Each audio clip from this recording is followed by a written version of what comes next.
Ever since I got bit by that spider, I've only had 1 week where my life has felt normal. That was when you found out.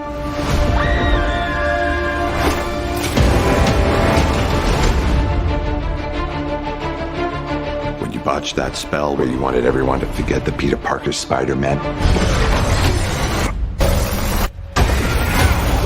we started getting some visitors. From every universe.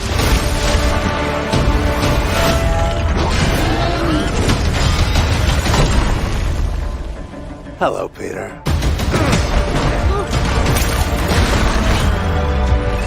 You're not Peter Parker. I'm sorry, what was your name again? Dr. Otto Octavius. Aloha. It's Trinidad, the Island Man, your Island Man, come to you live once again from beautiful Hawaii here on the island of Oahu, bringing you, yes you, the best movie reviews on the entire island of Oahu. And yes, this is Trinidad, the Island Man, your Island Man, and I am happy to announce that last night, Thursday night, opening night, I saw Spider-Man No Way Home. And without further ado, remember our rating scale, shock a thumbs up. It's good to see, I recommend it. Shock a thumbs down. It's junk, I don't recommend it. And for Spider-Man No Way Home, it is a shock a thumbs up all the way. In fact, I'll give it like 2 shock a thumbs up right now, right here. You heard it first, 2 shock a thumbs up. Boom, on the channel. A first here on the Island Man Entertainment. So yes, this stars, of course, Zendaya as Mary Jane, Tom Holland as Spider-Man. And if you look at the cast without, well, you know, if you look at the cast listing that is now available online, you will see, with some spoilers, that that both Toby and Andrew do join the cast of Spider-Man No Way Home. And wow. This covers so much. Pretty much right from the start, it is a direct continuation from what took place in Spider-Man Far From Home. Right at the end, you saw, you know, how Mysterio put out that video. J. Jameson went ahead and put all that on there and leaked Spider-Man's secret identity, Peter Parker, to the world. And right there and then, they are on the run, both MJ and Peter Parker / Spider-Man, to try to escape the public who now know their identity, and they are swarmed by fans and people that's upset at him alike. And well,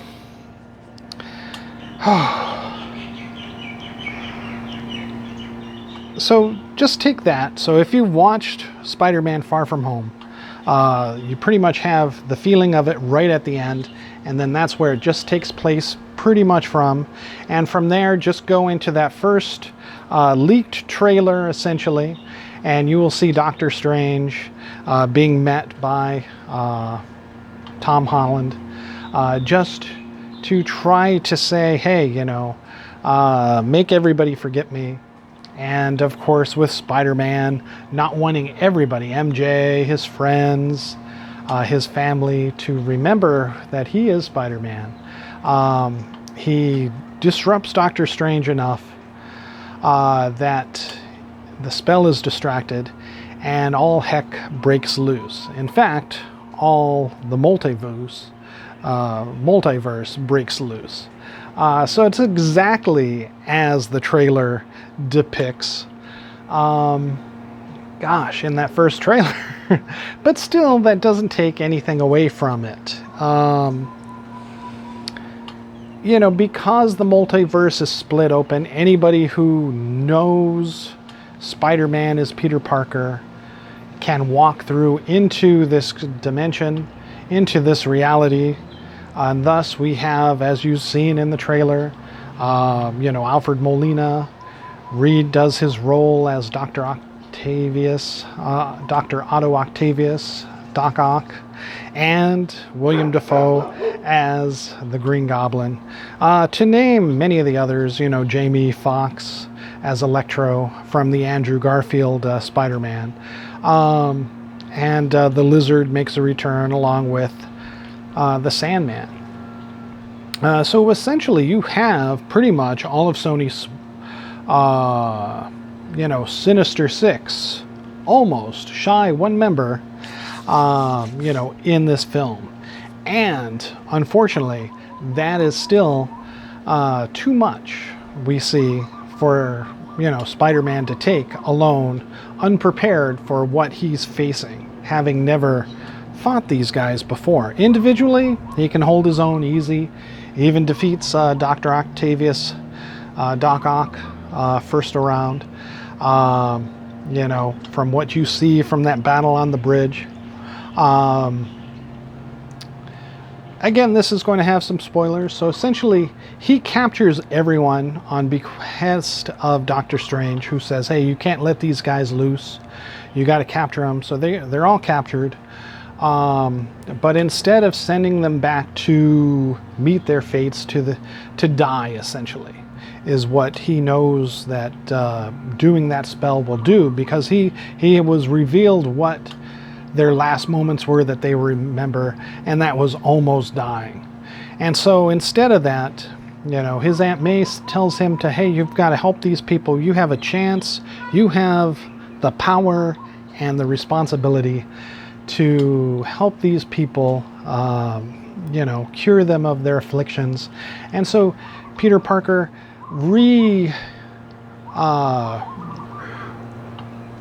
repairs that chip for Dr. Octavius, thus helping him out.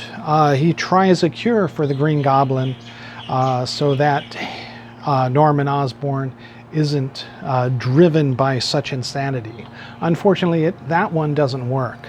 He has a cure for Electro, but because the Green Goblin interrupts his plans and convinces Electro to stay powered, he decides to go against Spider-Man. Same thing with the Sandman as well.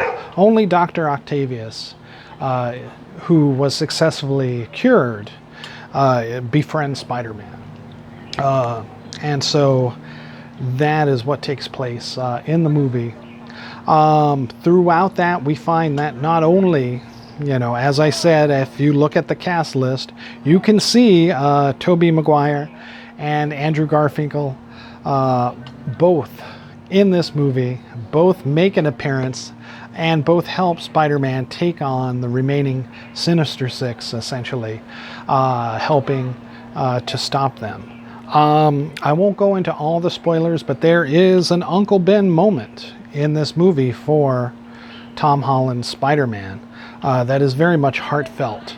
And once Andrew Garfield's character, Spider-Man, comes into play, during the final battle, there is a very heart-touching moment that he is able to find some type of peace, having failed to save Gwen Stacy. He's able to basically save someone in this movie that helps him feel as if he hadn't failed. Gives him a second chance. That's what this movie is all about. And even Tobey Maguire Spider-Man goes forth and he cures the Green Goblin of his affliction. It's a beautiful movie. Don't know what more I can say about it than that without going into too much more spoilers.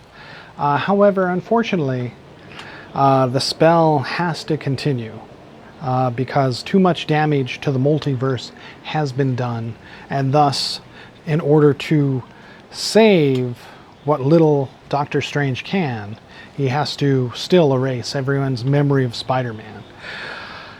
And thus everyone, the Avengers, forget that they've had any dealings with Spider-Man. They forget who Peter Parker is, that he is Spider-Man. They might know that there's some Spider-Man around, but they don't know of their involvement with him exactly. What this means for Tom Holland's Spider-Man, I'm not exactly sure. There's no way to know as of yet. Tom Holland's contract with Sony has ended, and they control Spider-Man. So will we get another Tom Holland Spider-Man movie? If not, this securely puts everything to rest. The MCU can continue on without Spider-Man, never knowing that he had existed, or who Peter Parker was, and not knowing that they had any involvement with him. So Sony could easily say, hey, our deal with the larger Disney MCU is over. We're just going to do individual movies now and leave it at that. Outside of that, I don't know what's going to happen with Tom Holland. They could continue just in Sonyverse movies. This kind of gives an extension to each of those villains so that they can continue to maybe return once again, or at least another form of them. If not these same characters, Alfred Molina, William Dafoe, both of which are incredible in their parts as the Green Goblin and Dr. Octopus. It's as if they never left. Same thing with Garfield and Maguire, with Toby and Andrew. It's as if, just the next day. That's how much they're an integral part of those roles as Spider-Man. And you get a very warm feeling of passing the torch, to the next Spider-Man, Tom Holland. So hopefully he will continue this role as Spider-Man, which will take a totally different direction now with the results of this movie, one way or the other. If you've seen Into the Spider-Verse, the animated film, that is the feeling that you have from this. And I don't think if Sony had not had success with that animated movie, that they would have taken such a risk on this movie doing what they had done. Again, shaka thumbs up all the way for Spider-Man No Way Home. I will say that there are 2 end credit scenes, so be sure to sit down and watch all the way through the credits. Only one dealing with Spider-Man per se. At the end of Venom, we saw that Venom was shifted into this universe, the MCU, as a result of Doctor Strange's spell. As soon as the new spell goes off and everyone is returned back to their normal place, their normal Earth on their multiverse, in their reality, Tom Hardy does the same and disappears. However, a little piece of him still remains. Some of the symbiote, the Venom symbiote, was able to stay in our universe, in the Tom Holland, in the MCU. So there may be some point in the future that keeps the door open for them to do a different type of Venom, or a new Venom, or Carnage, or one of the various creations of Venom, or even a symbiote Spider-Man suit of their own in the future. We don't know. But they did put that in there. That is a little bit of a drop. And that is the first end credit scene. Lastly, nothing much to do with Far From Home. The second end credit scene is essentially, the first look trailer at Doctor Strange and the Multiverse of Madness. I won't go into it in detail, but whereas everyone was thinking, myself included, that Wanda was going to be the main villain of Doctor Strange and the multiverse of madness, and that he would have to somehow battle her and defeat her, we find he goes to her directly for help, that he's at his wit's end, and we see that he's shaken somehow in Spider-Man No Way Home. He seems a little off for some reason that isn't explained, that will most likely go into in his own movie. And we see a little bit of it in this trailer at the end of Spider-Man No Way Home.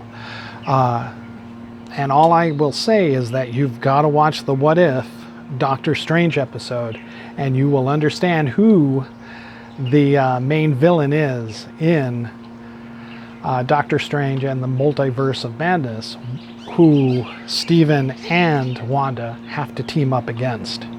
And it looks incredible. I can't wait for that.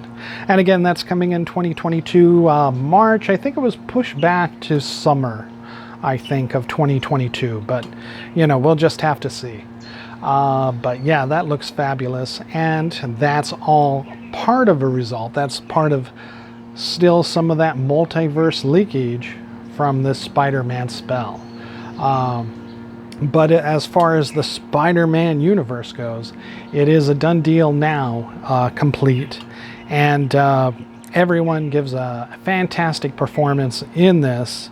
And we are left with a Spider-Man Tom Holland that finally fits into the classic comic book history that we know as Peter Parker. You know, very much so struggling with finances, with his life, with his relationships. It is a fresh start and a start over to the very beginning. There is no more, I'm just going to say it, no more Iron Spider.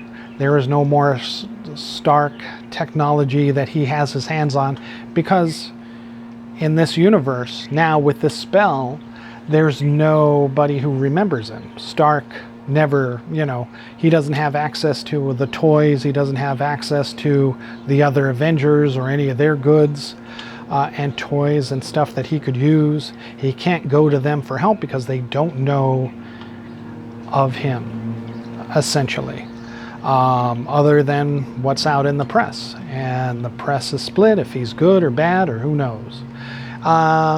Again, the only other spoiler, what more spoilers can I give you? Let me tell you this. Daredevil is in this movie. Brian Cox.